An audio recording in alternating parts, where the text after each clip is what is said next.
Bonsoir à tout le monde, bienvenue à cette rencontre hebdomadaire, bienvenue à cette rencontre avec Pasteur Marie-Noël. Une autre opportunité encore ce jour de parler des choses du royaume et de creuser un peu plus dans le terme que nous sommes en train de développer depuis 4 semaines aujourd'hui, les étapes menant vers l'onction. Et aujourd'hui, nous allons parler de la vie d'une personne ointe. Qu'est-ce qui caractérise la vie d'une personne ointe? La semaine passée, nous avons parlé des signes de l'onction sur nos vies. Et aujourd'hui, qu'est-ce qui caractérise la vie d'une personne ointe? Alléluia. Éternellement Dieu, mon roi, nous te rendons grâce ce soir pour le privilège que tu nous accordes encore d'entrer dans ta divine présence. Merci pour ce que tu feras encore pour nous ce soir. Merci pour ta parole qui sortira. Toi qui es le roi des rois, toi qui es le Seigneur des seigneurs. Nous nous remettons complètement à toi ce soir. Nous nous plongeons corps, âme et esprit dans ton précieux sang. Que ce sang nous permette ce soir de pouvoir recevoir de toi, que ce sang ouvre nos yeux spirituels pour pouvoir voir, que ce sang ouvre nos oreilles spirituelles pour pouvoir recevoir de toi ce soir, au nom puissant de Jésus. Saint-Esprit, nous t'invitons dans cette rencontre. Aie la priorité, toi qui es proton, toi qui es le premier de toutes choses et toi qui es la fin de toutes choses.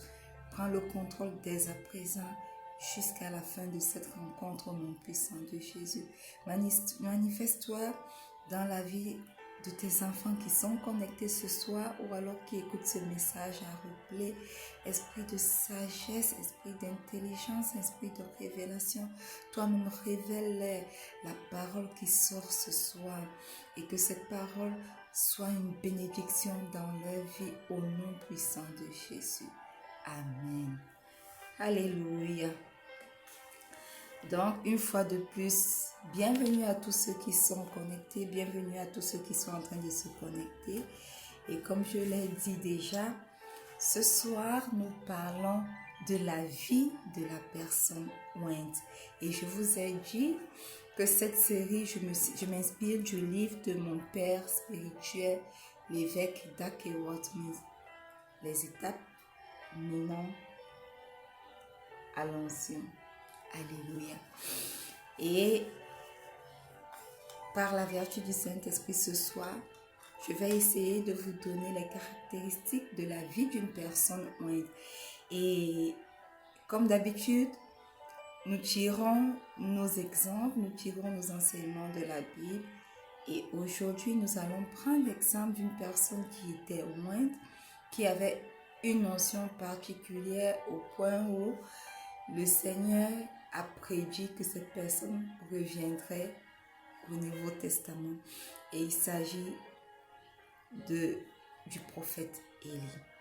Donc, le prophète Élie sera notre référence ou alors notre exemple ce soir. Et nous allons parler des caractéristiques de la vie d'une personne ointe en 6 points. Vous voyez-vous, quand nous enseignons sous forme de points, c'est plus facile à retenir, n'est-ce pas? Donc aujourd'hui, j'aimerais dire premièrement que la vie d'une personne ointe est une vie consacrée à Dieu. Alléluia. La personne ointe ne vit plus pour elle-même. Elle vit sur cette terre pour Dieu. Elle ne fait plus les choses qu'elle aimerait faire, mais elle fait la volonté de Dieu pour elle dans cette vie. 1 Roi 17, le verset 1 nous dit, Élie le Tishbite, l'un des habitants de Galade, dit à Akab, l'Éternel est vivant, le Dieu d'Israël dont je suis le serviteur. Alléluia. Une personne ointe est un serviteur de Dieu. Et un serviteur, c'est qui? Un serviteur, c'est celui-là qui n'a plus de volonté, mais qui fait la volonté de son maître. Souvenez-vous de l'enseignement, la série que nous avons eue comment être un bon serviteur de Dieu. Si vous rentrez sur notre page YouTube ou alors sur la page Facebook Rencontre avec Pasteur Marie-Noël ou même le groupe, vous allez retrouver les enseignements de cette série. Alléluia. Et donc, comme je l'ai dit, premièrement, la vie d'une personne ointe est consacrée à Dieu. Elle ne va pas là où elle aimerait aller, mais elle va là où le Seigneur l'envoie. Elle n'a plus de volonté propre à elle, mais elle fait la volonté de Dieu pour elle sur cette terre. Elle ne prend pas ses propres décisions, mais ses décisions sont dirigées par la volonté de Dieu. En d'autres termes, elle vit une vie non pas pour elle, pour se faire plaisir, mais une vie qui fait plaisir à Dieu. Une vie qui est utilisée pour accomplir la volonté de Dieu sur cette terre. Et quand nous prenons l'exemple du prophète Élie, nous allons voir qu'il avait une vie qui était complètement hors norme, entre guillemets. Il n'avait pas la même vie que les autres avaient. Il n'avait pas la vie que les enfants d'Israël avaient. Il vivait une vie en reclus, il vivait dans le désert. Pourquoi? Parce qu'il vivait une vie qui était consacrée à Dieu. Alléluia. Détrompez-vous, je ne vous dis pas que vous devez vivre la vie d'Élie, mais je dis que vous devez vivre la vie que le Saint-Esprit vous amène à vivre. Parce que lorsque nous sommes serviteurs, notre vie est complètement dédiée à notre Maître et que nous n'avons plus de volonté propre. Tout ce que nous faisons sur cette terre, tout ce que nous pensons pour la chose de notre Maître. Tout ce que nous faisons, c'est pour que les choses de notre Maître puissent avancer. Nous ne vivons donc plus pour nous, mais nous vivons pour notre Maître. Donc, premièrement, la vie d'une personne ointe est une vie consacrée à Dieu. Alléluia.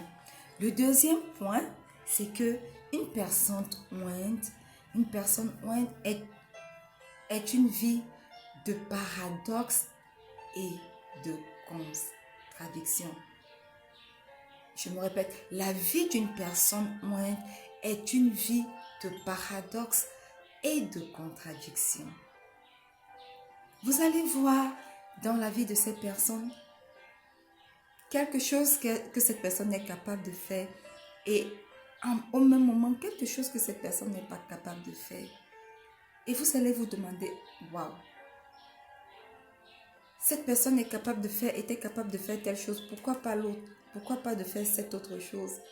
Voyez-vous, quand Jésus a été mis à la croix crucifié, les gens ont commencé à dire, il a ressuscité des morts, qui se sauve lui-même maintenant. Il a sauvé telle personne, qui se sauve lui-même maintenant. Il a guéri des personnes, qui se sauve lui-même maintenant. On a vu l'onction dans la vie de Jésus être au niveau où il ramenait les morts à la vie. Mais le paradoxe, c'est que sur la croix, il n'était pas capable de se sauver lui-même. Pourquoi? Parce qu'il devait accomplir la volonté de son Maître, de son Père. Alléluia. Sachez-le bien, il y a des paradoxes dans la vie des personnes ointes. Quand nous voyons le cas de la servante Catherine Kuhlman, nous allons nous rendre compte que elle a prié, elle avait un don de guérison, un ministère exceptionnel. Elle priait pour les malades et les guérisons incroyables se produisaient. Mais elle est morte sans pouvoir prier pour elle-même, pour la guérison, n'est-ce pas? C'est incroyable que, selon les témoignages qui est fait, dans l'hôpital où elle est décédée, des personnes ont été guéries pendant qu'elle y était, juste par sa présence, parce que le Saint-Esprit était à son comble et des guérisons ont eu lieu. Mais elle-même, elle est morte de cette maladie du cœur. Incroyable, n'est-ce pas? La même chose quand nous regardons l'exemple du prophète Élie. Le prophète Élie était cet homme qui était capable de déclarer, de dire des mots et de stopper la pluie.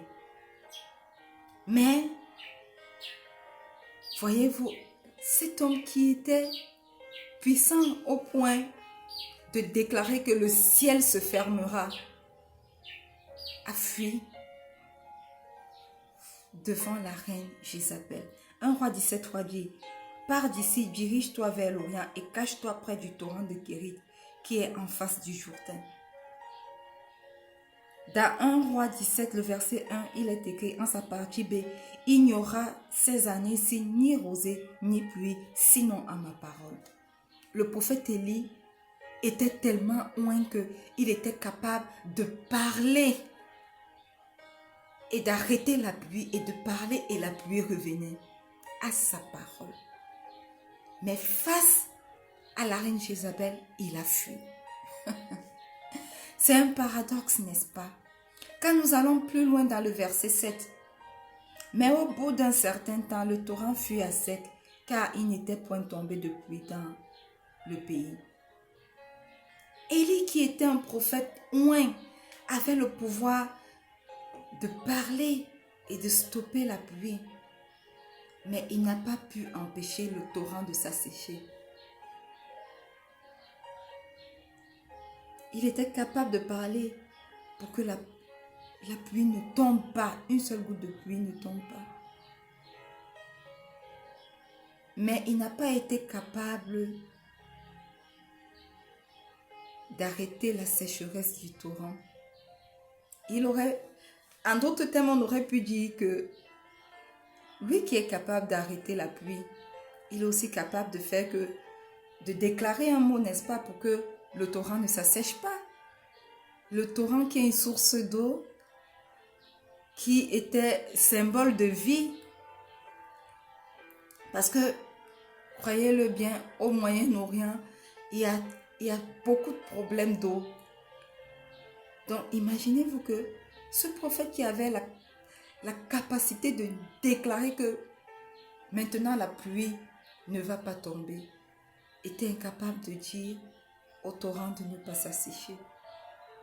C'est pour ça que je suis en train de dire en ce deuxième point que la vie d'une personne est une vie remplie de paradoxes et de contradictions. Tu es capable de faire telle chose et tu n'es pas capable de faire son contraire. Tu es capable de dire que pluie tu ne tomberas pas, mais tu n'es pas capable de dire pluie tu tomberas pour que le torrent ne s'assèche pas. C'est une vie remplie de contradictions, n'est-ce pas? Voilà pourquoi sur la croix, les gens ne comprenaient pas. Mais tu as sauvé plusieurs personnes. Tu les as ramenées à la vie, des personnes qui étaient mortes. Maintenant, sauve-toi toi-même. Tu es cloué sur la croix. Sauve-toi toi-même. Si tu étais capable de le faire pour d'autres personnes, pourquoi pas pour toi-même? Simplement parce que la vie d'une personne moindre est remplie de paradoxes et de contradictions. Alléluia. Amen. Quand on va même encore, toujours dans 1 Roi, le chapitre 17, on va au verset 17, il est écrit, « Après ces choses, le fils de la femme, maîtresse de la maison, devint malade et sa maladie fut si violente qu'il ne resta plus en lui de respiration. » Élie était tellement loin qu'il a été capable de stopper la pluie. Mais il n'a eu aucun pouvoir pour empêcher que le fils de la veuve avec qui il vivait, le fils de la veuve qui vivait avec lui, ne meure. C'est incompréhensible, n'est-ce pas? Que tu puisses avoir le pouvoir de parler et que les forces de la nature s'arrêtent. Mais que tu ne puisses pas avoir la connaissance même que la personne avec qui tu vis, mourra. C'est contradictoire, n'est-ce pas? Mais c'est ce qui caractérise la vie d'une personne ointe. Troisième point, une personne ointe vivra et prospérera de la manière voulue par Dieu. Dieu décide de la manière dont vous obtiendrez de l'argent, de la manière dont vous l'utiliserez, de la manière dont vous serez béni financièrement. En général, les personnes ointes sont bénies financièrement.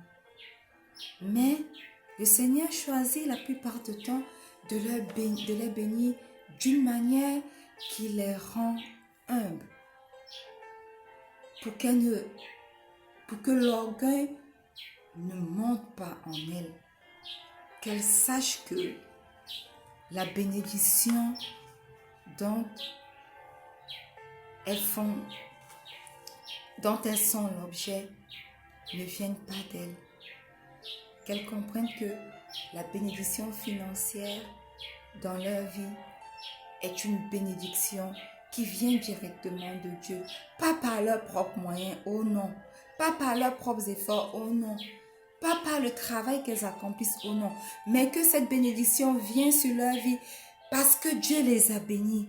Et elles utilisent ces bénédictions. Elles sont censées utiliser ces bénédictions selon la manière dont Dieu a choisi qu'elles l'utilisent. Donc, troisième point, une personne ointe vivra et prospérera de la manière dont Dieu le veut. 1 Roi 17, le verset 6, il est écrit: les corbeaux lui apportaient du pain et de la viande le matin, et du pain et de la viande le soir, et il buvait de l'eau du torrent. Le prophète Élie ici fut nourri par des corbeaux et des veuves. Pourquoi? Parce que c'est ainsi que Dieu avait choisi de le bénir. C'est ainsi que Dieu avait choisi de subvenir à ses besoins. À travers les corbeaux, il était nourri. À travers les veuves, ses besoins étaient gérés. Alléluia.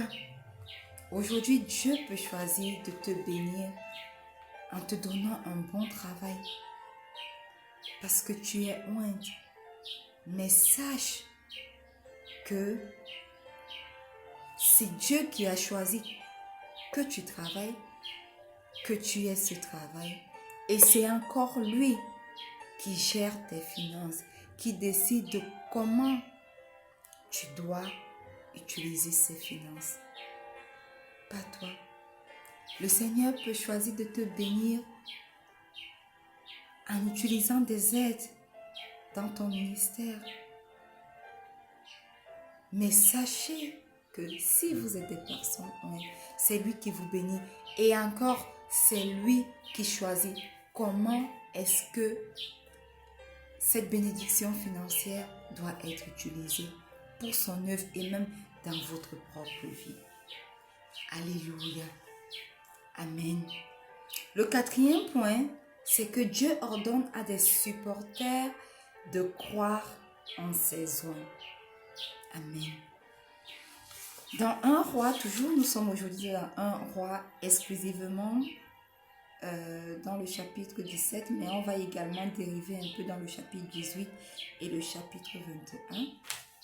Donc, 1 Roi 17, le verset 8 à 9, il est écrit: alors la parole de l'Éternel lui fut adressée en ces mots: lève-toi, va à Sarepta qui appartient à Sidon et demeure là. Voici, j'y ai ordonné à une femme veuve de te nourrir.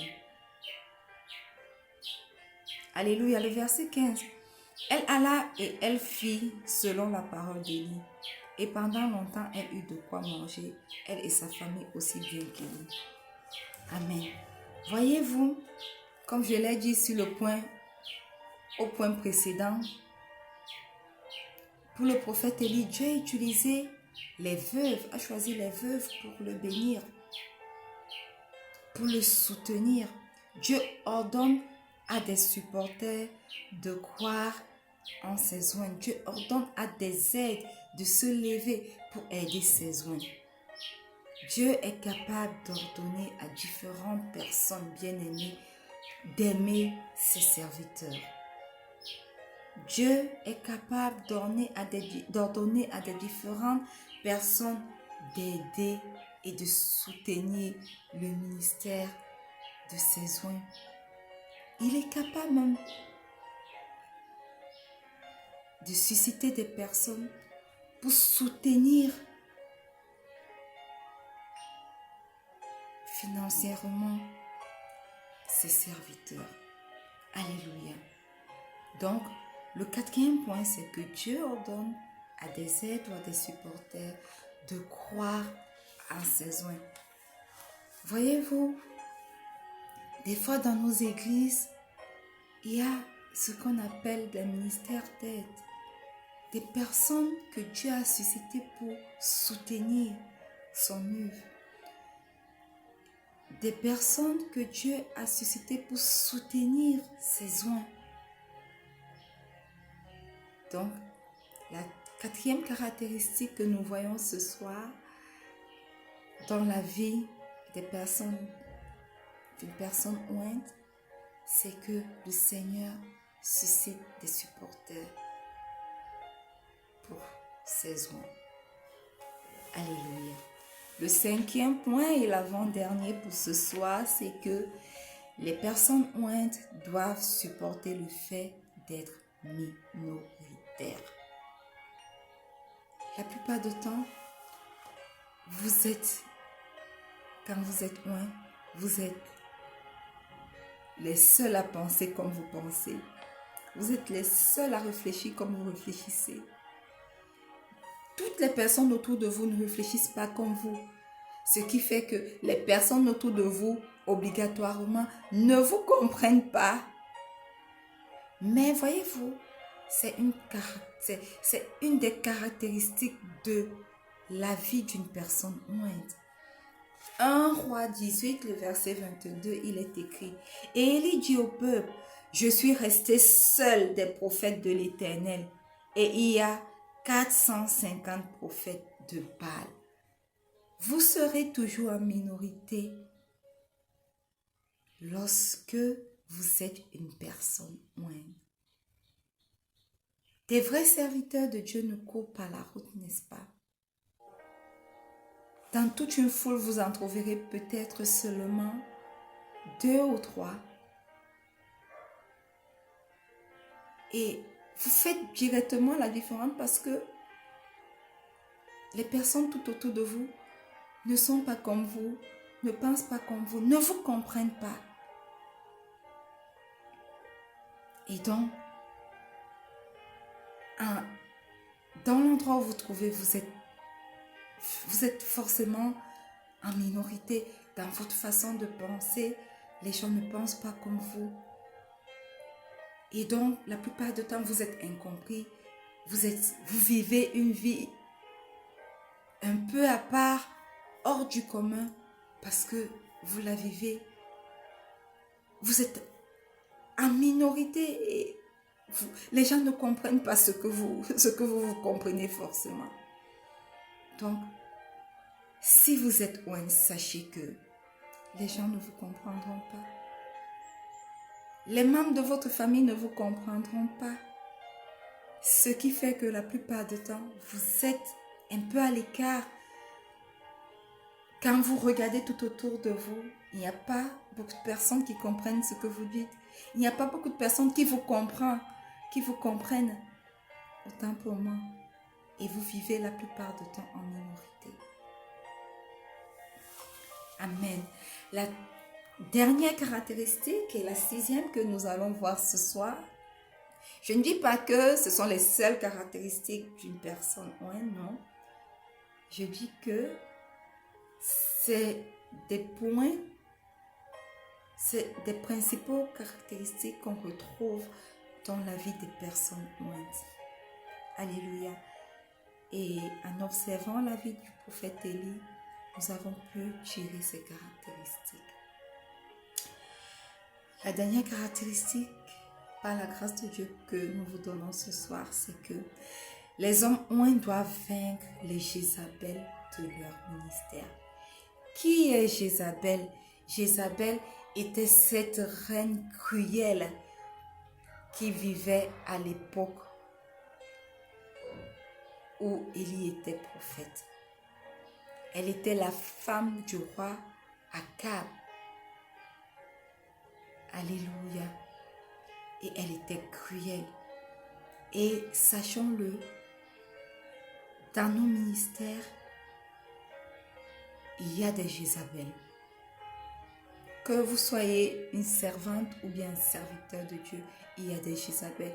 Jézabel, dans le ministère d'un homme de Dieu, d'un serviteur de Dieu, peut être une femme qui essaye de contrôler ce ministère, le ministère de cet homme, en éliminant les personnes qu'elle n'aime pas.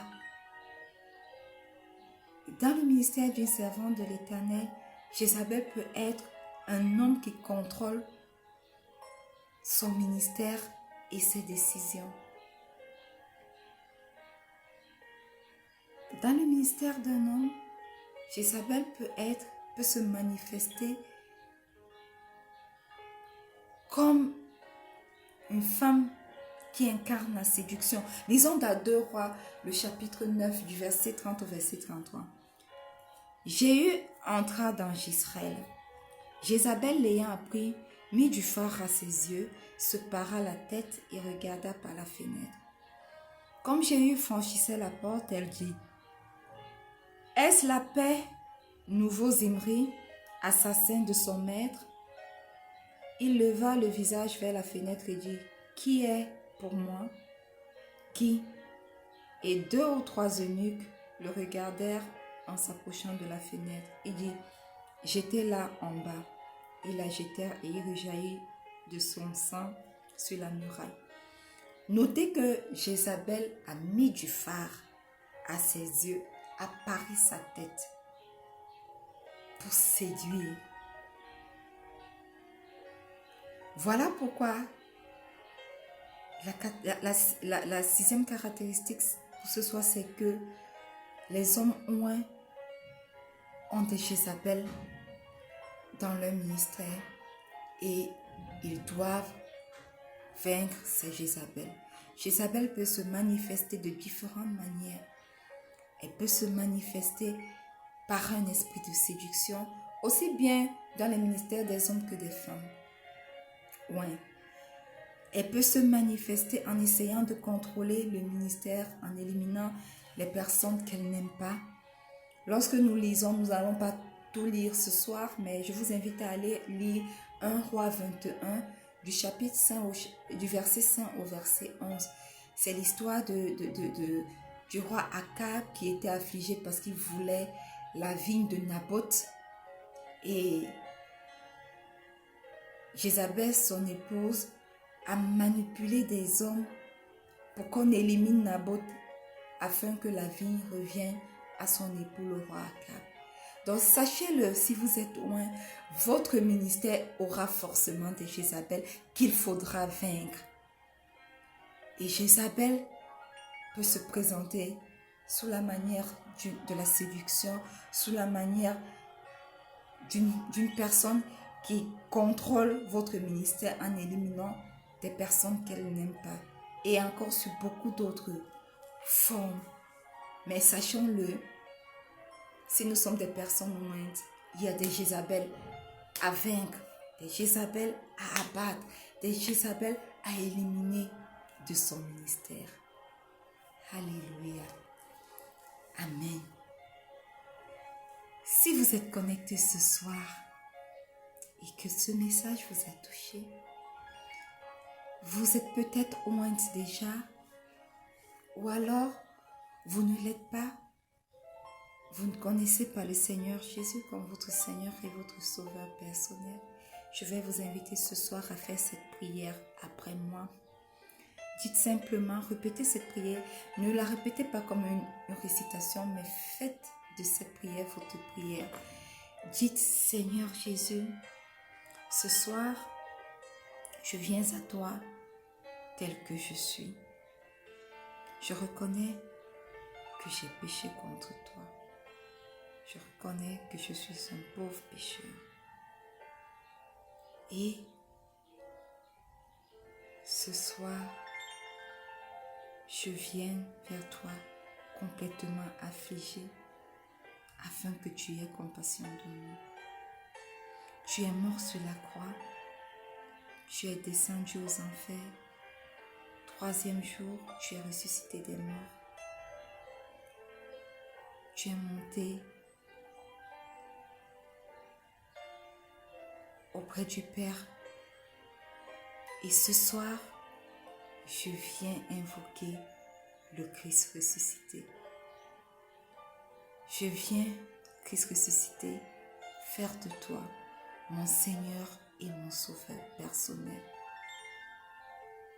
Car de mort que j'étais, je deviens vivant.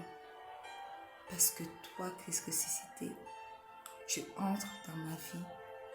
Tu deviens Seigneur et Sauveur personnel de ma vie. Christ ressuscité, ce soir, je t'établis Seigneur et Sauveur de ma vie. Alors, écris mon nom dans le livre de vie, afin qu'un jour je sois au paradis avec toi. Esprit de Dieu, Esprit de Jésus, Saint-Esprit, remplis-moi ce soir et prépare-moi pour l'enlèvement de l'Église au nom puissant de Jésus. Amen. Parce que Christ ressuscité est en vous ce soir, demeure en vous ce soir. Vos vies ne seront plus jamais les mêmes au nom puissant de Jésus. Son corps est votre corps. Son sang coule dans vos veines. Les maladies sont chassées, sont guéries. Et voilà, vous êtes une nouvelle créature. Alléluia. Amen. Bien-aimés, nous sommes arrivés au terme de cette rencontre. Quelle que soit la plateforme où vous êtes en train de nous suivre, soyez bénis et sachez que nous nous retrouvons chaque vendredi sur la plateforme où vous êtes en train de nous suivre présentement sur Instagram en tapant simplement Sosomunga Marie-Noël. La même chose pour Facebook, Sosomunga Marie-Noël. Sur Twitter, vous pouvez nous retrouver en tapant Marie-Noël Sosomunga. Sur YouTube également, vous pouvez nous retrouver en tapant Sosomunga Marie-Noël. Et bien évidemment, vous pouvez retrouver toutes les séries, le début de cette série et beaucoup d'autres séries sur la page YouTube et sur le groupe et la page Facebook Rencontre avec Pasteur Marie-Noël. Alléluia. Donc, sur toutes ces différentes plateformes, nous sommes présents. Vous pouvez nous retrouver, réécouter ces exhortations. Si vous n'avez pas écouté le début de la série, vous pouvez repartir et retrouver le début de la série pour pouvoir savoir ce que nous avons déjà parcouru et même avoir la rediffusion. Mais également, sachez-le, les exhortations que nous passons le vendredi, nous la rediffusons sur les différentes plateformes le lundi et le jeudi soir à 19h00 HTC+1. Donc, si vous arrivez à la fin, ne vous affligez pas, vous avez moyen de regarder sur toutes les différentes plateformes ou alors de vous connecter en direct de la rediffusion du lundi et du jeudi soir. Alléluia.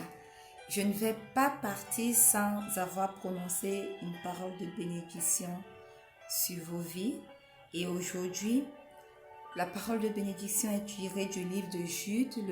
Jude n'a qu'un seul chapitre. Dans Jude 2, il est écrit que la compassion, la paix et l'amour vous soient multipliés. Alors, étendez vos mains vers moi, tandis que j'étends mes mains vers vous, et recevez cette bénédiction.